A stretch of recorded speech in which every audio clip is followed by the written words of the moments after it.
Hey guys, it's Josh from Thorny Jams. I have wanted to do this video for a while about the Hologram Microcosm, mostly because it's so core to what I do and the music that I make, at least right now. And I've seen a lot of comments online about the microcosm and other pedals like it, like the Chase Bliss, not being particularly utilitarian for people who make songs, or other types of more like structured music versus, say, ambient music. And I see the point, because it is very good for anything ambient. And I get that. But the microcosm does have some hidden qualities that over time I've discovered to be very useful for even more structured things like songs. And I'm going to show you 3 ways that I like to use the microcosm for that purpose. So yeah, first and foremost, I think what really turned things around for me was discovering the looper within the microcosm. So when I first got it, it's kind of stupid. I was just using it mostly as like an effects pedal, and using the presets. And when you use the microcosm like that, it really is just an ambient pedal because it's very hard to control anything that it does. But once you discover the looper, which is really advertised as very core to the microcosm, I just didn't think about it. Then you sort of see the pedal start to open up for more applications. So yeah, the first thing that I wanted to just show you real quick is the rhythmic presets that are already built into the microcosm. And I've seen other videos on this. I'm just adding my voice to them. That there are 4 different types of presets within the microcosm that you can see there. And the ones that are more rhythmic are the glitch and the multi-delay. And if you turn down the space knob completely and just start, messing around with these rhythmic presets, you'll find that you can actually build more like rhythmic pieces off of them. So, yeah, let's just try that real quick. So yeah, the first thing we're going to want to do is, once we've activated the looper, you want to deactivate the looper and set a tempo. And if you don't have MIDI coming in, then you're going to need to just do the tap tempo, which is very useful. And then you can reactivate your looper, and that's basically going to be the tempo of whatever patch you play. So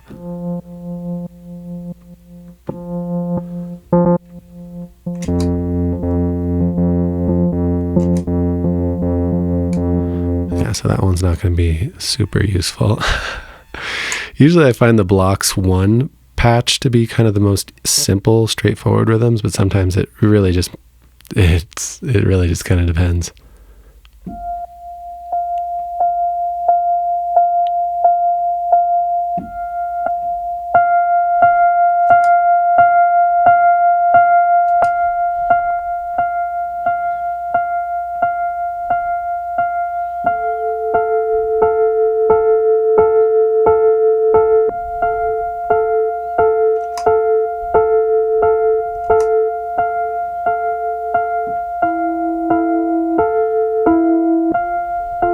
You can kind of start cycling through the different patches.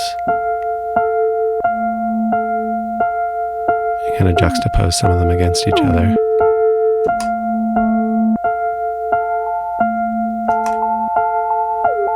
And let's not forget the reverse.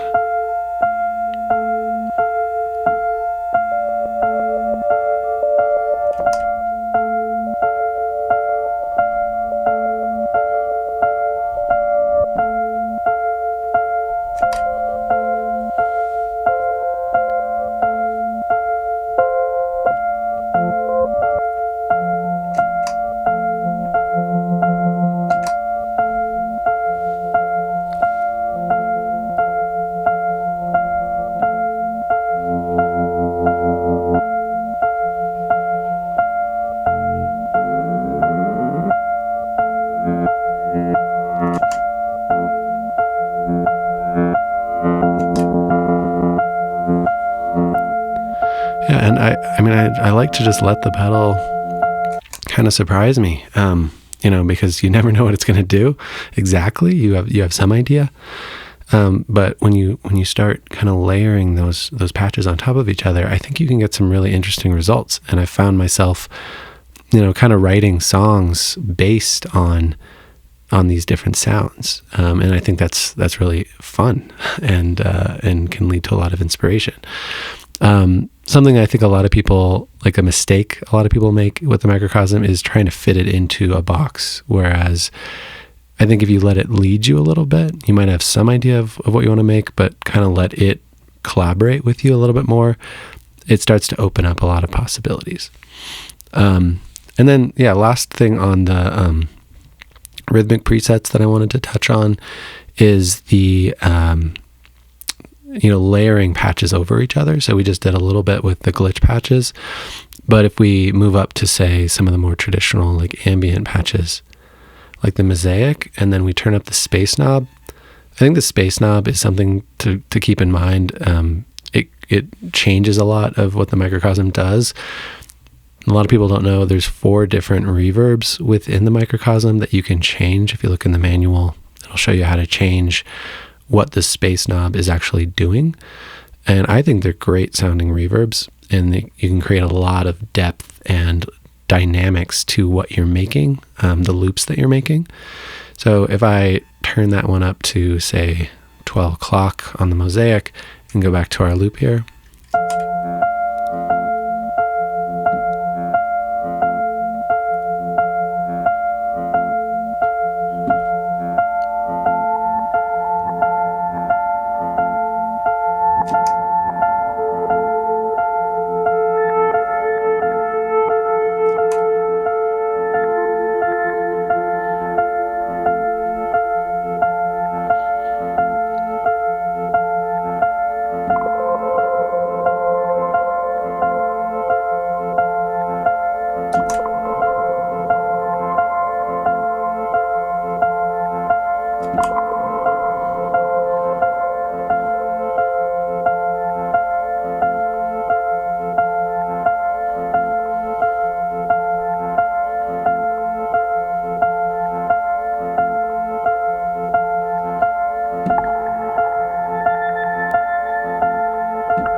so that's just really off the top of my head here, improvised, but I think it creates some really interesting like textures that you can use for all kinds of different things. And then I can use another looper in conjunction to kind of even open it up more in terms of layering loops.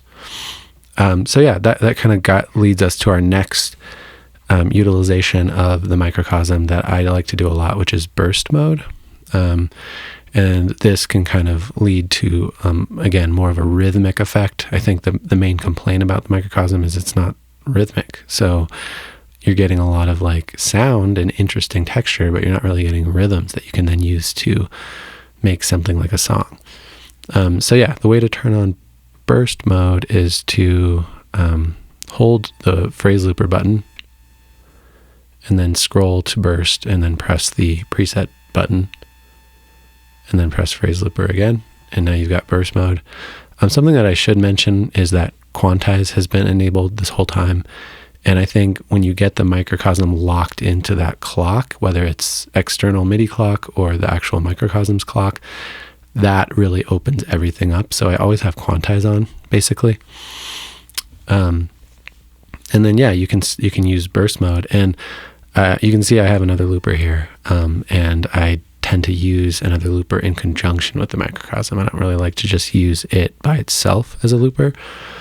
And I find that opens things up a lot, especially when you're using burst mode. So let's try this.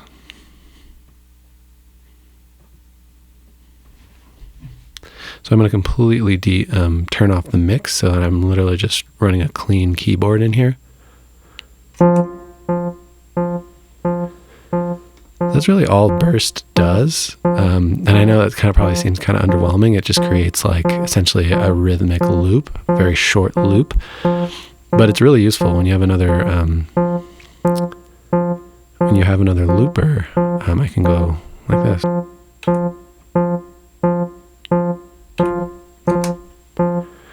And now that loop is in time with the microcosm. So I can start to play around with more bursts.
Obviously just messing around here, and it's kind of related to the rhythmic patches, but I found burst mode to be very great for just getting started with something. So if you're just messing around trying to like create something or just improvise something, you can create like a rhythmic burst that gets everything in time with the microcosm, that you can then start to create more rhythmic things with the microcosm or other instruments.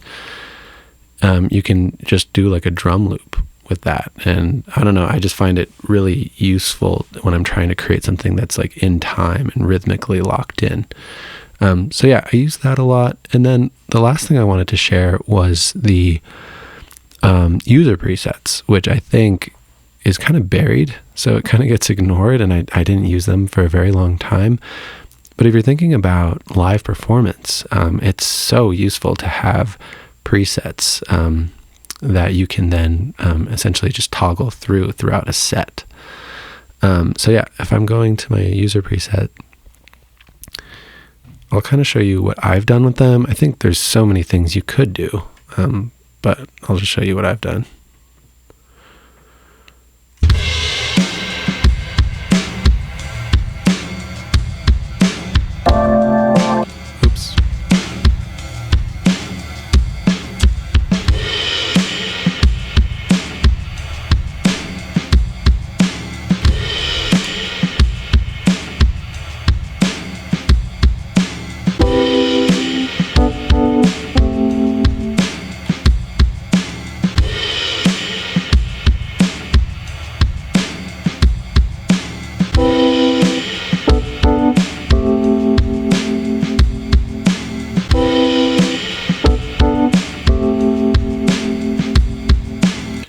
Yeah, so probably a little explanation is necessary here.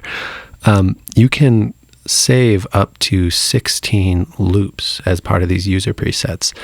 And along with those loops, you can also save like what patch you want to be on when you toggle over to the preset. And yeah, I find that really useful because I actually just pulled something from an external source from Logic. I pulled that drum loop because I thought it was better than anything I could create with like a drum machine to perform live, because I don't have a drummer right now. And yeah, so now I have the drum loop. Oops, I have the drum loop, and I also have like a save.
Yeah, so it was executed kind of poorly, but you can see that I have everything's locked into that MIDI clock at the tempo that I had already assigned to the user preset. So the drum loop's in time, the pattern's in time. I'm using like a rhythmic pattern there for that preset, and you could just solo over that. And I mean, if I did it better, I think it sounds good. And then I also have other presets that I've saved to go along with that particular song. So I use 2 presets per song to structure my set. So yeah, if I go back to that loop, let's get it in time with the clock here.